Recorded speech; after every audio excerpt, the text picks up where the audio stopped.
Las noticias en contexto con Adela Coriad. Bienvenidos, gracias por estar en Contexto.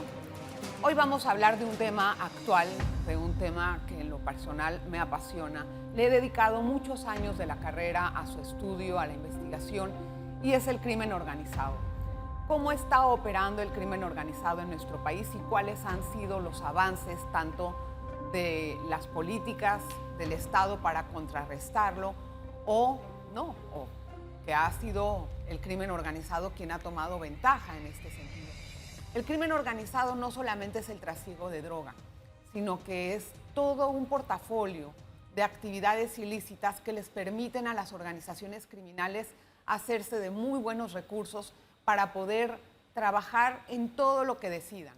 Por ejemplo, el dinero que llega del narcotráfico les sirve para comprar armas, les sirve para mantener el territorio de un lado, les sirve también para poder tener financiamiento para otras áreas, la trata de personas, también el tráfico de armas, o bueno, el portafolio es ilimitado porque el crimen organizado tiene poder, tiene muy buena estructura, y hay que decirlo, y también tiene ese factor de poder corromper a quienes necesite para hacer sus operaciones. Hoy vamos a conversar acerca de este tema con Edgardo Sandoval Ramsey. Él es representante en Centroamérica contra el crimen organizado transnacional y le recibo con muchísimo gusto. Gracias. Muchísimas gracias por invitarme. Bienvenido. Gracias por estar acá. Yo sé que, su trabajo en este estudio ha abarcado la situación de Panamá. Y me gustaría, antes de empezar a una pregunta más directa, entender cuál es el balance que han hecho con respecto al crimen organizado en Panamá. Primero explicar de dónde vengo. Yo soy parte de un organismo que hace investigación a lo largo de todo el planeta en materia de criminalidad organizada. Nuestra producto bandera es el índice de crimen organizado a nivel global. Y ese índice lo que hace es que evalúa a los países en materia de criminalidad organizada y da, de alguna forma, información sobre también cómo poderlo contrarrestar. Para Panamá aparece una medida importante de criminalidad organizada de media a alta con una resiliencia baja, con un puntaje de 4. ¿Qué es lo que nosotros medimos en nuestro índice? Eso también es muy importante. ¿Cómo lo hacen? O sea, nosotros medimos 15 mercados criminales. Medimos 5 actores criminales y medimos 12 indicadores de resiliencia. ¿Qué son indicadores de resiliencia? Capacidades que tiene la sociedad para poder contrarrestar el fenómeno del crimen organizado. De alguna forma esto es lo que nos da la temperatura de cómo anda el Estado en su lucha contra el crimen organizado. Entonces, en ese espacio, básicamente lo más importante para Panamá y lo que nos llama más la atención es la incidencia del crimen organizado dentro del sector privado y con una alta prevalencia de grupos del tipo mafioso.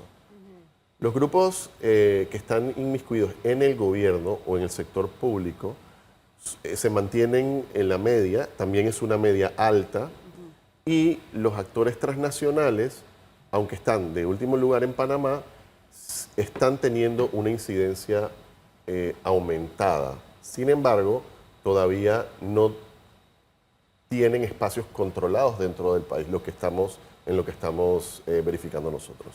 ¿Cómo hacen esa medición ustedes? Nosotros hacemos diferentes rondas de evaluación con expertos. Es una evaluación de expertos. Son 4 rondas de evaluación. La primera ronda de evaluación es una ronda geográfica, donde expertos conocedores del país y del contexto regional pues hacen una evaluación. Son 2 expertos que no se conocen entre sí, que conocen el contexto, y esas 2 evaluaciones se comparan entre sí, se parametrizan y luego pasa a una ronda temática donde un experto temático regional hace también una evaluación. Esa luego lo hacen 2 expertos más regionales. Si existe algún tipo de diferencia en la puntuación, entonces se busca un 5º experto que entonces hace una parametrización. En esa evaluación ellos no solamente evalúan de 0 a 10 en cuanto a criminalidad, incidencia de actores criminales y resiliencia, sino que también evalúan qué confianza tienen en cada mercado criminal y en cada actor de la puntuación que ponen. Por ende, nosotros parametrizamos la seguridad que tiene cada experto en cada punto que evalúa. Es un proceso que se hace a nivel global y que lo hacen expertos de mi organización, digamos, estandarizado para todos los países del mundo. O sea, Panamá, en el contexto global, ¿en qué posición tiene? Bueno, Panamá tiene una posición de media alta, digamos, dentro del espacio de la totalidad de Latinoamérica, por ejemplo, está en una posición donde todavía tiene capacidades para poder contrarrestar el tema del crimen organizado. ¿Las tiene quién? ¿El Estado o la sociedad? La sociedad panameña como conjunto. Incluyendo al Estado. Incluyendo al Estado, incluyendo la sociedad civil, incluyendo los órganos del Estado, etc. Ahora, nos llama muchísimo la atención la posición que ocupa el Estado panameño en cuanto a la incidencia del crimen organizado dentro del sector privado, donde ocupa la primera posición a nivel global en la última itinerancia del índice. Yo quiero entender eso porque yo me leí un trabajo que usted me mandó y entre los actores criminales punteaba con un 8.5 el sector privado, que era el más alto del grupo, incluso más alto que los mafiosos. ¿Qué es lo que se mide ahí y por qué sale el sector privado? Tradúzcame eso. Ahí lo que se mide básicamente es la participación, el número de participantes del crimen organizado dentro del sector, el valor que representa la participación y el grado de penetración en el sector. Eso es básicamente lo que se evalúa ahí, con unos criterios parametrizados. Ahora, como Panamá es primero un hub logístico, es un espacio además donde es una economía de servicios financieros, es un centro de banca internacional y además es un espacio donde el trasiego de mercancías se da de manera fácil y rápida. Es atractivo para los negocios lícitos y los negocios ilícitos. Por ende, el volumen de transacciones que se da en Panamá es alto. Eso conlleva, obviamente, a una vulnerabilidad alta, a un riesgo alto. ¿De transacciones financieras? De transacciones financieras, de flujos comerciales. De los que se ven, de los que no se ven con las criptomonedas, ni hablar. Definitivamente, las criptomonedas son un espacio tremendamente desregulado. Sí, voy a hacer una pausa, Edgardo. Edgardo estuvo en Panamá para un foro que realizó Espacio Cívico sobre políticas y estructuras financieras y crimen organizado. Por eso es que está con nosotros en esta ocasión. Vamos a hacer la pausa, regresamos enseguida. En breve regresamos con En Contexto. El tema de hoy es acerca del crimen organizado. Conversamos con un especialista que es panameño, pero vive en otro país, vive en República Dominicana. Es Edgardo Sandoval. Edgardo, antes de la pausa estábamos hablando de la incidencia del crimen en el sector privado. Yo quiero que me traduzcas cómo opera en el sector privado, cómo entran los miembros de organizaciones criminales al sector privado y en qué actividades. El crimen organizado participa de manera activa dentro del sector privado, por ejemplo, mediante empresas fachadas, para realizar acciones de lavado de dinero de sus bienes mal habidos. Pero también hay una colaboración que a veces es de manera voluntaria o no voluntaria de parte del propio sistema panameño y de propias empresas que pueden estar colaborando con la criminalidad organizada sin saberlo. Esto ocurre y esto nosotros lo medimos a lo largo del mundo, ocurre en todos los contextos. Lo que quiero decir es que no hay una forma específica donde el crimen organizado o el criminalidad organizada no está identificado de cómo es que actúa, pero nosotros sí medimos la actuación voluntaria, así mismo como la actuación involuntaria de los actores. Y en el sector financiero, Panamá, ¿cómo? Estabas hablándome antes de la pausa de grandes transacciones. ¿Ustedes tienen algo medible? Nosotros lo que medimos nuestras fuentes son abiertas, digamos. Nosotros tenemos fuentes abiertas y tenemos fuentes de información de especialistas en el campo. Lo que nos aparece a nosotros, por ejemplo, en el sector financiero panameño, es que el sector financiero y el sector bancario, de alguna otra forma, aunque tiene regulaciones de control y muchas, no son suficientes para poder contrarrestar el fenómeno. Es necesario que haya una revisión y que haya una autoevaluación de esas propias regulaciones para poder lograr un éxito adecuado y poder además, dentro del sector privado, sacar a los actores que están realizando acciones ilegales en pro del crimen organizado. Eso se da. ¿Por qué no son muchas? Digamos, Panamá tiene muchas más regulaciones que otros países donde se lava mucha más plata. Entonces, ¿qué es lo que está pasando? ¿Por qué nos imponemos y no mejoramos la investigación? Porque estamos hartos, los ciudadanos que actuamos honestamente, y realmente eso nos hace caer en muchas listas. ¿Qué pasa? Es una muy buena pregunta. La respuesta que nosotros hemos encontrado es que, primero, que Panamá, como lo medimos, Panamá es muy bueno aprobando leyes. De hecho, nosotros medimos un indicador de resiliencia que es la aprobación de normativa adecuada. Y Panamá tiene normativa adecuada para la lucha contra el crimen organizado. En la ejecución de los actores, de los actores que buscan la justicia, los que persiguen el delito y los que hacen justicia, los jueces, el órgano judicial y la procuraduría, todavía tienen un espacio pendiente, sobre todo en un espacio económico. Hacen falta recursos para esas dos instituciones. Hacen falta recursos y hacen falta tecnología. Y nosotros hemos también diagnosticado de que es importante hacer un plan de judicialización de los delitos, sobre todo para delitos que tienen que ver con el crimen organizado. Nos hemos dado cuenta de que la eficiencia del Ministerio Público, por ejemplo, con respecto a la persecución de los delitos con respecto al crimen organizado, puede ser mejorada con un plan de judicialización que no, por ejemplo, persiga al pequeño, actor, al pescador que transporta a los migrantes y que transporta la droga del Darién y de la comarca, sino que lleve a cabo una acción que haga un golpe importante a la criminalidad organizada. ¿Por qué no pueden hacer ese golpe importante? ¿Qué le está faltando a las fiscalías? Yo creo que hace falta un espacio de planificación adecuado, basado también en datos. Yo creo que nosotros lo que nos hemos dado cuenta, y no es la primera vez que estamos llevando a cabo reuniones también en Panamá, yo creo que la información específica y relevante para esos actores es importante. Eso rompe mitos y rompe creencias de los propios actores, o sea, de los propios actores que llevan a cabo la justicia. Eso en primer lugar. Y en segundo lugar, asignarles presupuestos que les permitan hacer la lucha contra el crimen organizado. Sí, yo creo que hay un componente un poco más amplio también en la especialización y en la forma en cómo se trazan estas estrategias. O tal vez la coordinación entre instituciones.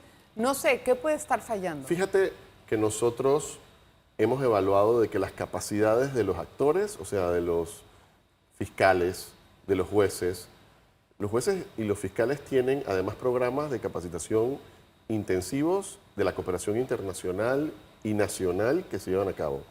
Nosotros hemos evaluado de manera positiva las capacidades que tienen nuestros actores que llevan a cabo la justicia, o sea, son positivas. Sin embargo, nos parece que, por ejemplo, en tecnología todavía hace falta inversión.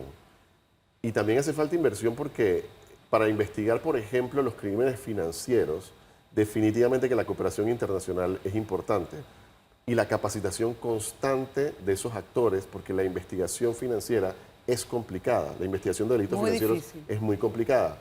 Sin embargo, nosotros no valoramos que haya una incapacidad o una falta de capacidades de nuestros administradores de justicia. No lo vemos así. Vemos más bien que hay una falta de capacidades económicas, financieras de los órganos que persiguen y que... O sea, las fiscalías no tienen dinero para... No tienen dinero para poder trasladar. ¿Qué más no tienen? No tienen programas de softwares. ¿Qué les falta? O sea, ya dices que están especializados, pero aún así... Si tú te fijas las estadísticas de la Fiscalía, los delitos por blanqueo de capitales, la mayoría son de narcotráfico, 75%. ¿Eso qué quiere decir? Que es dinero que se ha incautado por producto de operaciones en contra del narcotráfico. Llegan y encuentran 20 mil dólares, 50 mil, 10 millones de dólares que se han encontrado, y eso es blanqueo, pero eso viene relacionado con ese delito precedente. ¿Qué hay de los demás delitos? ahí no tenemos una buena ejecución. Entonces no podemos entender que el delito de blanqueo de capitales se base únicamente en decomiso. Definitivamente. Y del mismo modo los delitos que se persiguen, por ejemplo, con el tema del tráfico de drogas, es necesario planificar. Así que básicamente el tema es, si se planifica adecuadamente y se hace un plan de judicialización estratégico en lucha contra el crimen organizado, se pueden pedir fondos, se puede hacer un sustento adecuado en el presupuesto nacional y se puede hacer más eficiente en la lucha contra el fenómeno. Voy a hacer la pausa, vamos a regresar enseguida, por favor, quédese con nosotros. En breve regresamos con En Contexto. Gracias por estar en sintonía de En Contexto. También se habla mucho acerca, bueno, en el informe que me proveyó, se habla mucho acerca del aumento en el delito de trata de personas. ¿Por qué ese delito en específico parece que aumentó? Bueno, la trata y el tráfico de personas aumenta, obviamente, por la crisis que tenemos en el Darién. Hay una falta de control estatal en el Darién colombiano y de alguna forma hay delitos que se cometen de trata en la parte panameña con respecto a temas de abuso sexual, temas de violación, temas realizados por personas relacionadas con la línea por donde pasan, como también con agentes del Estado.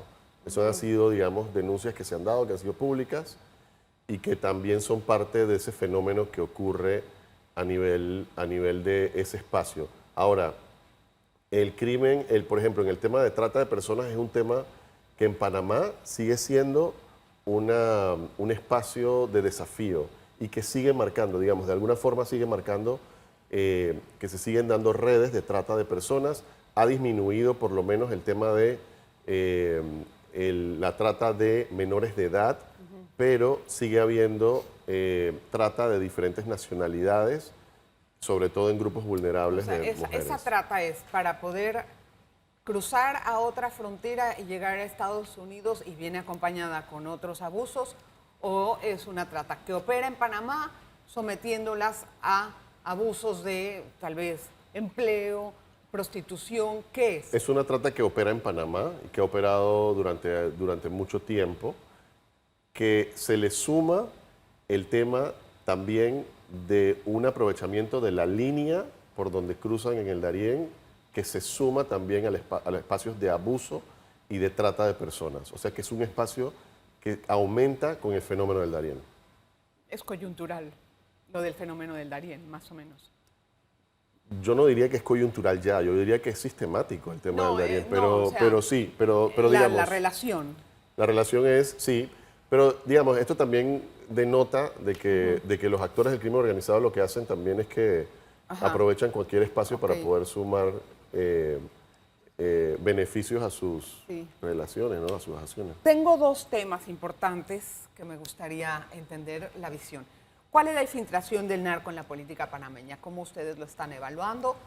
¿Y cuál cree usted que puede ser la resiliencia que le llaman, ¿no?, las políticas de Estado para poder eliminarlo? Lo que nosotros evaluamos es que existe una erosión de instituciones democráticas sistemáticas que ha ocurrido no solamente en Panamá, sino a lo largo de la región. Nosotros creemos que existen intereses de actores del crimen organizado que están en la política, no solamente de Panamá, sino en la política de la región.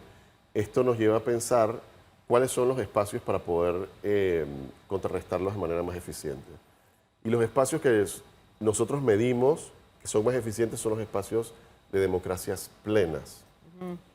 Esto es muy importante valorarlo en la medida en que nosotros evaluamos que los regímenes autoritarios son menos eficientes en la lucha contra el crimen organizado, la criminalidad, y son menos resilientes que aquellas democracias que se acercan más a las democracias plenas. Sí, o sea, las los que tienen autoritarios son menos eficientes. Los autoritarios Hubiera pensado lo contrario. No, se equivoca. Lo tenemos medido y la razón por la cual es así es porque normalmente los autoritarios miden un solo indicador, que es la tasa de homicidios.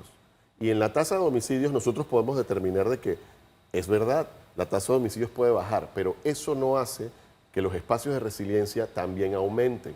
Al contrario, lo que hemos visto, por ejemplo, en regímenes autoritarios, donde cada vez más los regímenes de nuestra región se tornan más autoritarios, demuestran que la resiliencia disminuye y que los índices de criminalidad aumentan, según la medición que nosotros llevamos a cabo, que es mucho más amplia que la medición únicamente del indicador de tasa de homicidio. En los países donde la pena de muerte por tráfico de drogas es menos el tráfico. No, no lo es.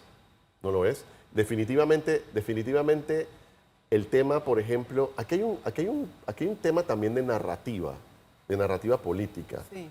Hay todo un espacio donde nosotros como organización estamos ya entrando, que es cómo nosotros podemos vender la narrativa del fortalecimiento democrático con el tema de aumento de riqueza, disminución de la línea entre ricos y pobres, educación y, digamos, estos espacios sociales, ¿cómo podemos trasladarlo a una narrativa que la gente compre cuando los traumas de la región son precisamente me matan a mí y a mi vecino por la violencia que se vive? Sí. Entonces, definitivamente los autoritarios tienen un discurso que es mucho más potable. Sin embargo, es necesario generar narrativas adecuadas porque está comprobado de que únicamente fortaleciendo instituciones democráticas se reduce criminalidad y se aumenta resiliencia. O sea, vamos a un plano más práctico. En Panamá hay barrios enteros prácticamente que colaboran de alguna u otra forma, por omisión o por acción, con el crimen organizado. Un muchacho del barrio es el que tiene un buen carro, no se sabe en qué trabaja, pero el muchacho es bueno porque él reparte. Entonces, ese tipo de complicidades, ¿cómo se atacan por parte de la...? O sea, no es una estructura sencilla de romper, claro. Y menos si vas a mandar un policía ahí que no ha pisado hace 20 años. Entonces, primero tiene que haber una acción planificada y una presencia de los actores que están luchando contra la criminalidad organizada en los espacios. Tiene que haber una presencia. No es fácil. Tiene que haber recabación de datos. Tiene que haber recabación también de la persona. ¿Qué quieres decir con recabación de datos? Quiere decir, por ejemplo, cuál es la percepción pública de las necesidades sociales que existen en ese espacio. Son obvias muchas veces. No, a veces no son tan... Pero sí, pero es necesario medirlo. Están a la vista. Claro, o sea, claro que sí. Casas abandonadas, casas condenadas, sistemas de salubridad pésimos, o sea. Es necesario, por ejemplo, saber cuántas de esas personas, cuánto es el índice de... No, ok, sabiendo eso, ¿qué pasa? Bueno, uno puede entonces generar políticas públicas adecuadas para poder implementar ahí y para poderlo hacer de manera planificada. Y no simplemente hacerlo con acciones que sean tendientes a hacer impactos grandes, como por ejemplo militarizar áreas, o llamar a toques de queda, o llevar a cabo regímenes punitivos como estados de excepción. Esos son terriblemente, son contrarios absolutamente a la eficiencia que tiene de la lucha contra el crimen organizado. Yo entiendo que satisfacer las necesidades básicas de una población es simplemente algo que ayuda mucho a que cuando un individuo toma la decisión de contribuir o no con el crimen organizado, lo piensa dos veces. Pero ya cuando los barrios están dentro del crimen organizado, ¿qué tanto puede mermar su participación cuando tú satisfaces esas necesidades? Es difícil, es muy complicado. Y tienes toda la razón. Bueno. Y por eso hablo de un cambio de narrativa. Wow, estamos mal. Estamos mal. Ojalá que vayamos mejor porque esto es delicadísimo. Gracias, Edgardo, por estar con nosotros. Muy amable. Gracias por su presencia, de verdad. Es un honor tenerlo en este espacio. Y gracias a usted por la atención que nos da. Nos vemos en la próxima.